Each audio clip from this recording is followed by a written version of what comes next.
Hello to my fellow history lovers and people that think if I learn something new, it will be a good day. So I got a new challenge for us. This is a book on Revolutionary War trivia, and it was kind of fun. As soon as I flipped through, I thought, oh, I got to get this. So we'll start with just two questions today, and they are about let's see if I can show you, road to revolution. Let's see how you do. So question number one. In 1763, King George III issued a proclamation prohibiting colonial settlement west of which geographical barrier? So basically King George says, beyond this line, you can't settle. And that was meaning that it would belong to native nations. It was either A, Ohio River, B, Mississippi River, or C, Appalachian Mountains. And I'm going to show you real quick my map that I love so much. I got off eBay. And I'm going to show you down here in the green, if you see this, there's this red line.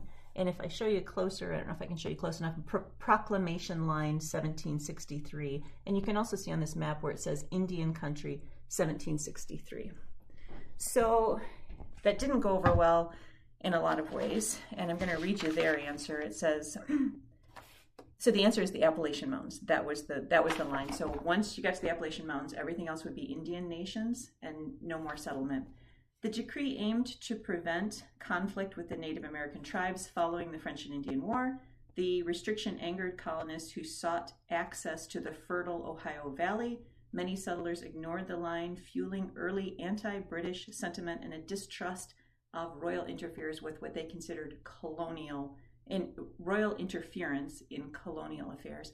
And I did a whole nother video because there was a question on another set of questions, saying why did most Native nations side with the British? And it came back to this proclamation line because they thought, well, at least the British have some effort to say beyond the Appalachians no more, whereas they thought if the colonists win this, there will be no border and it'll just flood into all of these lands.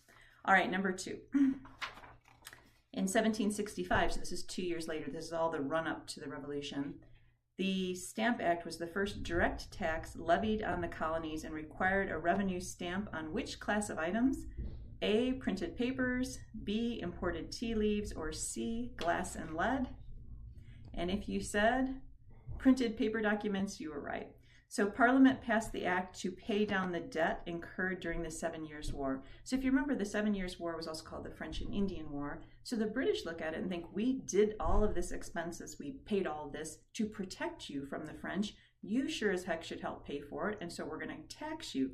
However, it didn't go over well. So the law applied to wills, deeds, newspapers, and even playing cards. And the colonists argued that only their own assemblies could legally tax them, leading to the first organized intercolonial protests against British taxation. So it was a really big deal where the colonists are starting to see themselves as separate from the British. Like, we've started having our own assemblies, which we'll talk about later, which eventually the British shut down.